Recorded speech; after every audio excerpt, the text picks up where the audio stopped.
Thanksgiving football game with Dallas and somebody, or maybe Detroit and somebody, and you'll probably, if I'm assuming, you're going to eat turkey sometime this week. Turkey and cranberry sauce and I don't know what else. Sweet potatoes. I'm not really sure what else goes with a Thanksgiving meal. Anybody else have and feel free to yell something out. Stuffing or dressing, depends on where you're from. Anybody else have any traditions that they have? I wish steak was one of the traditions. Like, why can't steak be the tradition instead of turkey? But you're going to have your traditional foods this year. American tradition is obviously the parade that's going to go stroll through New York this year. Everybody's going to be watching that, or a lot of people are going to be watching that. Yes, I will be back dressed in a butter suit this year, so that's going to be fun. Yeah, last year kind of changed Thanksgiving for me. As I mentioned, it kind of started, and I really have never really dove into this from the pulpit, but I figured, it's this week, it's Thanksgiving week, so I might as well dive into it. But I guess tradition kind of started for me last year whenever I decided to be this guy. Fun stuff. It's so funny because last year whenever I originally agreed to do this, I wasn't sure whether I really wanted it out that I was doing this. Well, the secret's out now. And the reason why the secret's out is because this happened. That happened. And then, that happened right here, where I outran his motorcade, so that was kind of fun. And after that moment, the next thing kind of happened, that happened, which led to I decided to get creative with it and use the opportunity I have, which led to this happening, which will be out in February. The book will be out in February, so that's going to be a lot of fun. But that would have never happened if it had not been for this guy. Or the guy standing with me in that photo, Al Roker, NBC over 40 years, covering the parade for over, I think, 25 years. I began to do a little research on him. New Yorker since birth. He's been a staple of American families with the parade and the weather for decades. And as fate would have it, he and I were placed in an opportunity together that set off a chain reaction of events that paved the way for me to write a book. And, I remember I went back this week just kind of reminiscing and looking through Twitter, and I was like, man, there was a lot of people that thought that was either staged or thought I should be thrown in jail. Like half the people thought that I was a crazy drunk teenager, and then the other half thought it was just crazy. And it kind of set off that viral moment, and it became a cool meme. But I would like to, if it's okay, draw from a little bit of a deeper experience with this in a very spiritual way.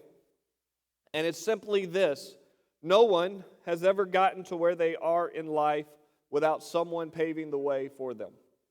No one has ever gotten where they are in life without someone paving the way for them. Life is not lived alone. Success is not achieved in a vacuum. Someone, somewhere, has laid a foundation for any success that any of us have ever had in life.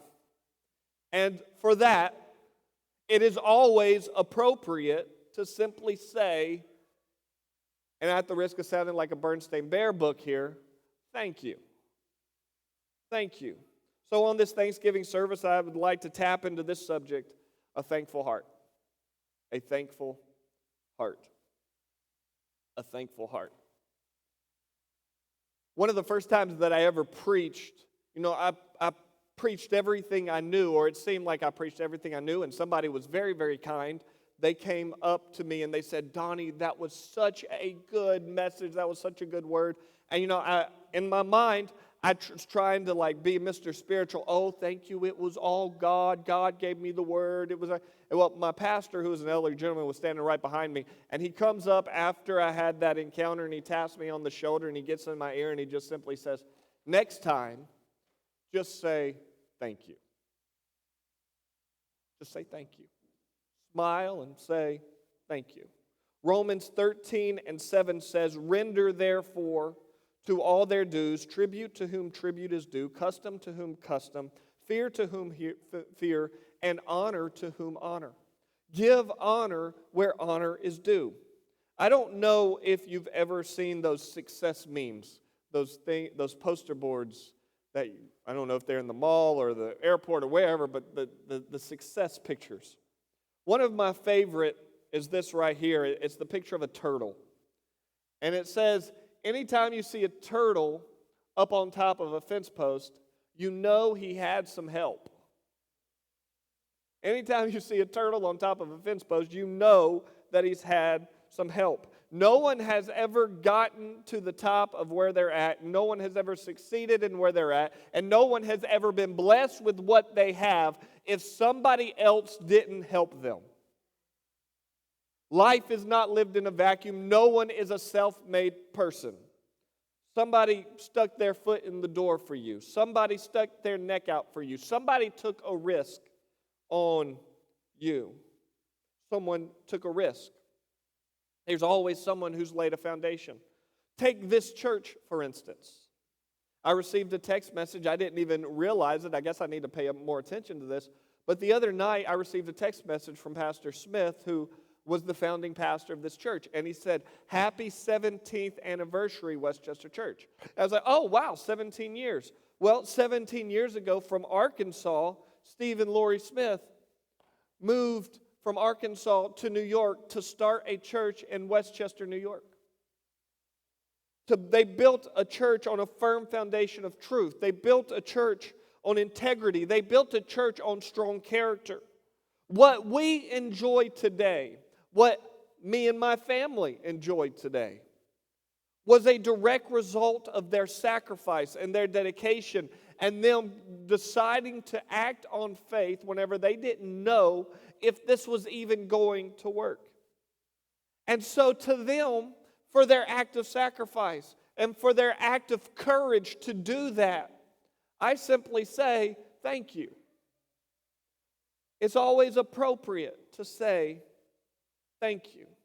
You see, there's something very, very powerful if we can tap into a heart of thankfulness.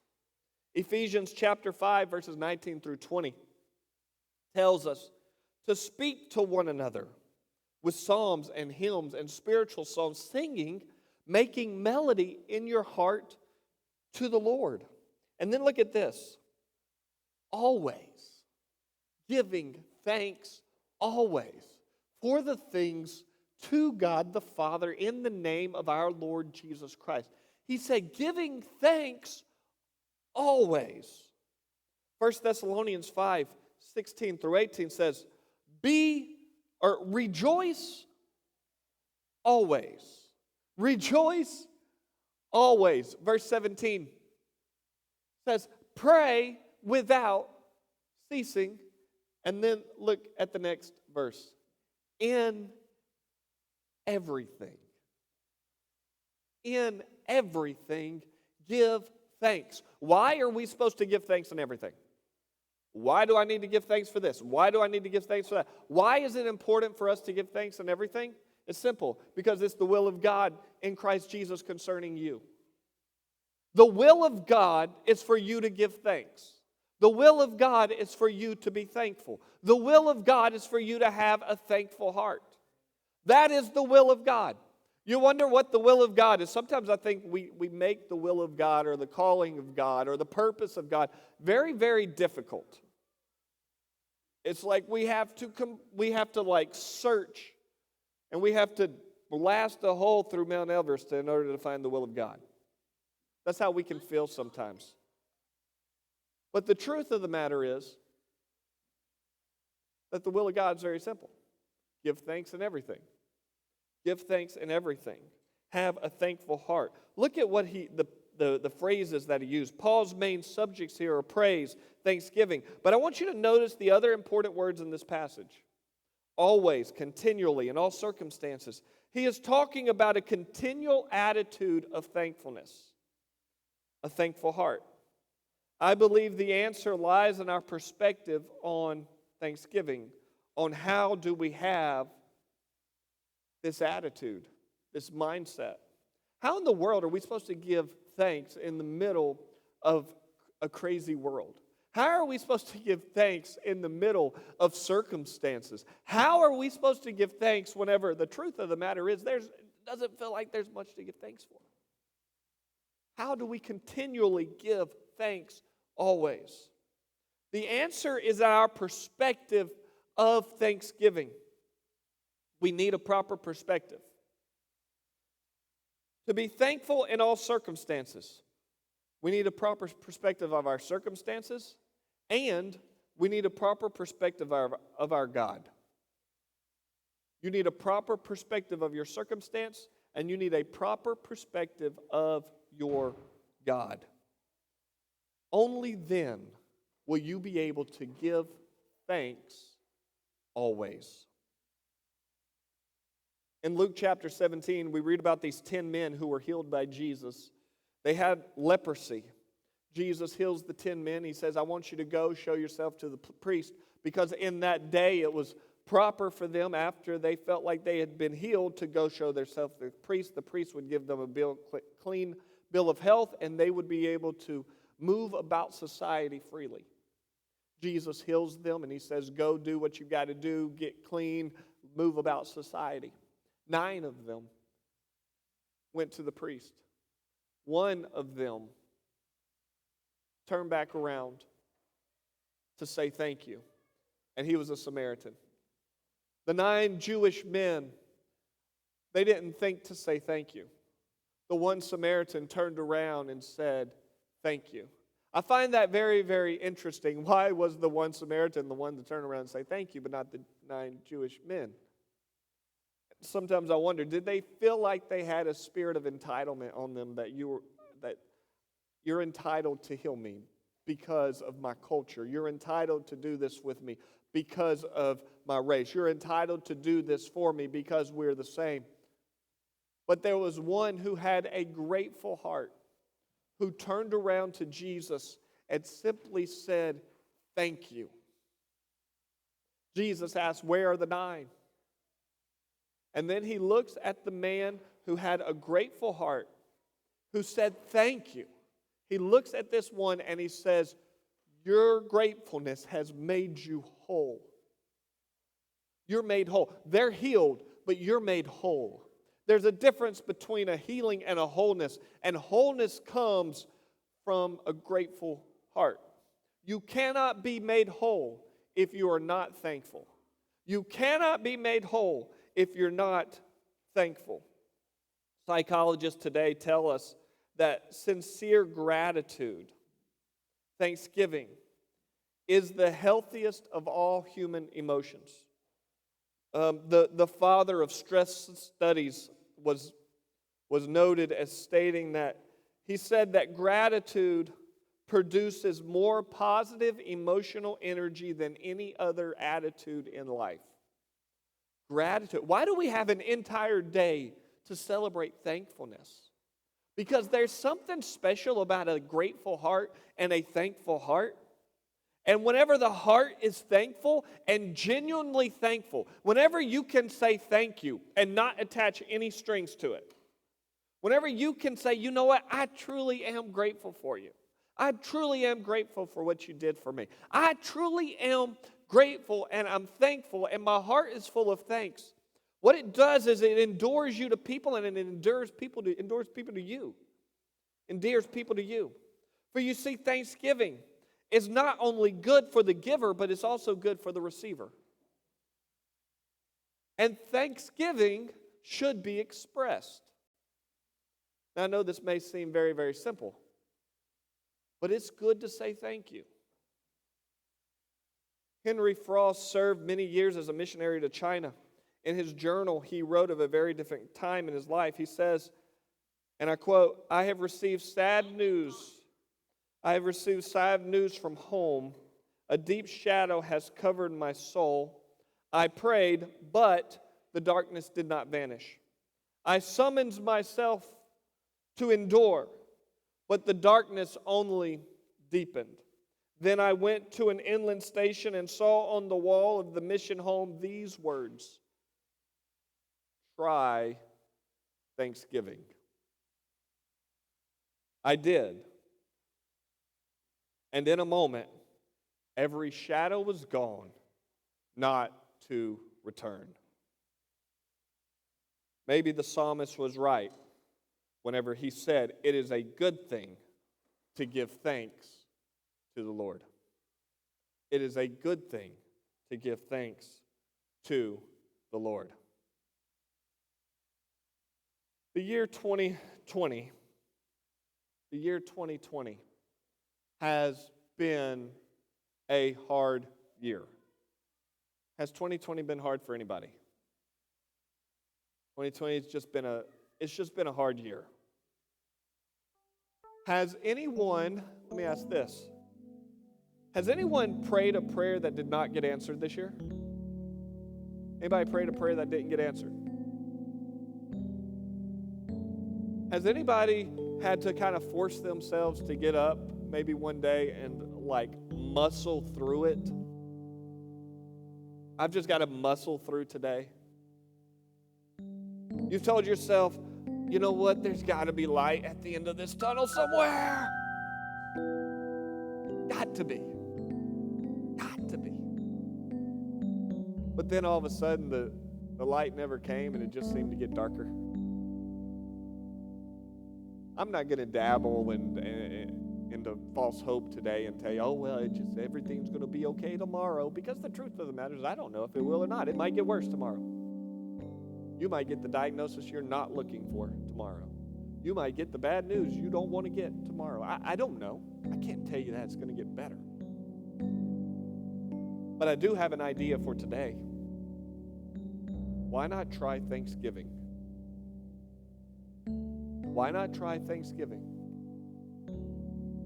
There was an elderly gentleman who lived in a town called Wisner, Louisiana, the first place that I ever got to youth pastor, town of about 900 people. We did a barbecue one Saturday a month where I'd have to get up 4 o'clock in the morning to get to the church, because there were going to be some old guys out there flipping barbecue and flipping chicken, and they wanted me out there, so I went out there. So I'm walking up to the church, all druggy. There was an elderly man there. His name was Henry. Henry was my friend. Henry really took care of me. Henry looks at me and he goes, or I looked at Henry and I said, well, how you doing today? And this was his response. He goes, well, I'm on the right side of the dirt. Like, that's good. He could find anything to be thankful for.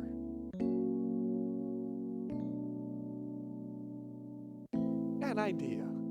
Let's just be thankful today. I can't control outcomes. I can't even manage my own life. But here's what I can do. I can be thankful. So for today's altar call, we're going to do things a little bit different. Right where you're sitting, I wonder does anybody have their cell phone with them? Mine's rang like 3 times since I've been preaching. You got your cell phone? Go ahead and pull your cell phone out. And get mine too here. All right, now open up your messages or your address book. Go to a text message. Pull up a text message.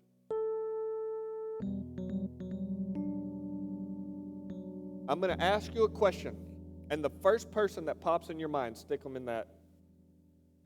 that's who you're about to text. Who are you thankful for? First name pop in your mind, stick it in your text message. Who are you thankful for?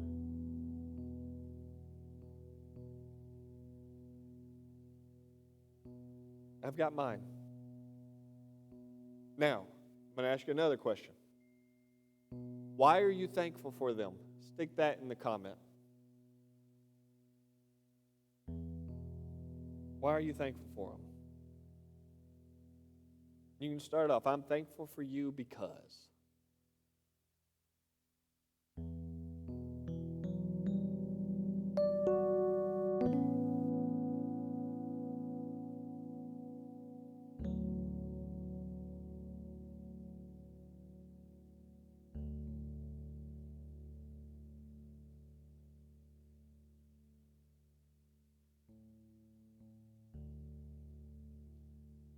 You got it?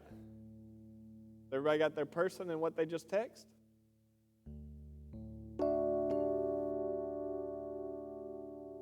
Now, here's what we're going to do.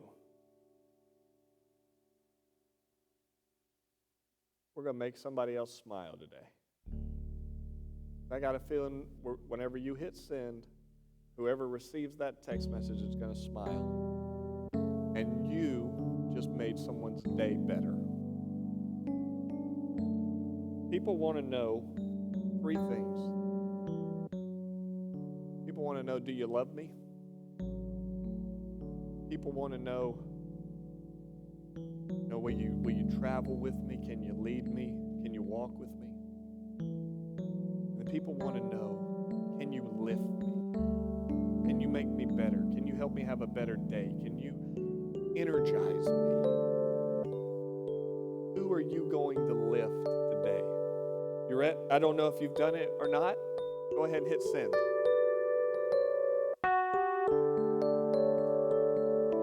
Let's make somebody's day better.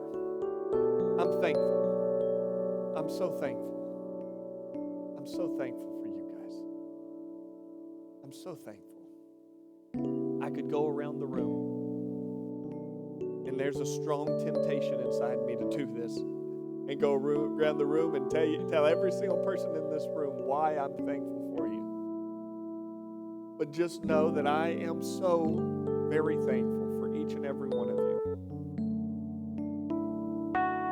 3.5 years ago, for those of you that were here whenever you invited Ashley and I to come be your pastor, you took a risk. Took a risk on a 29-year-old. And I promise you that this 29-year-old is very thankful that you took that risk.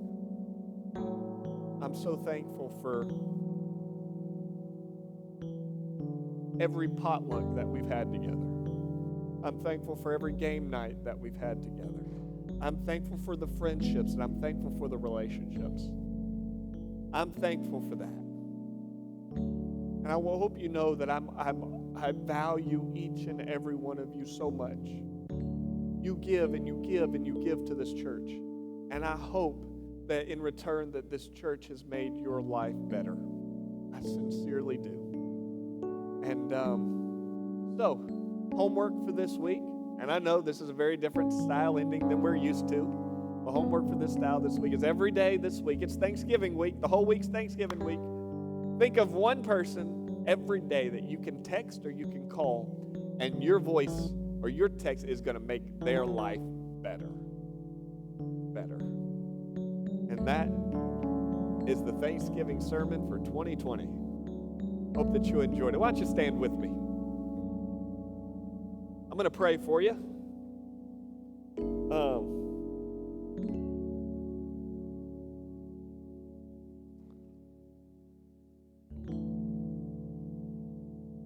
And I've got a feeling that I'm supposed to, if you are staying for Thanksgiving, just stall a little bit before you go down. I think Ashley just left, and I'm supposed to stall right now. So now I'm going to try to stall. I'm not going to do that to you. I am going to pray for you, though. And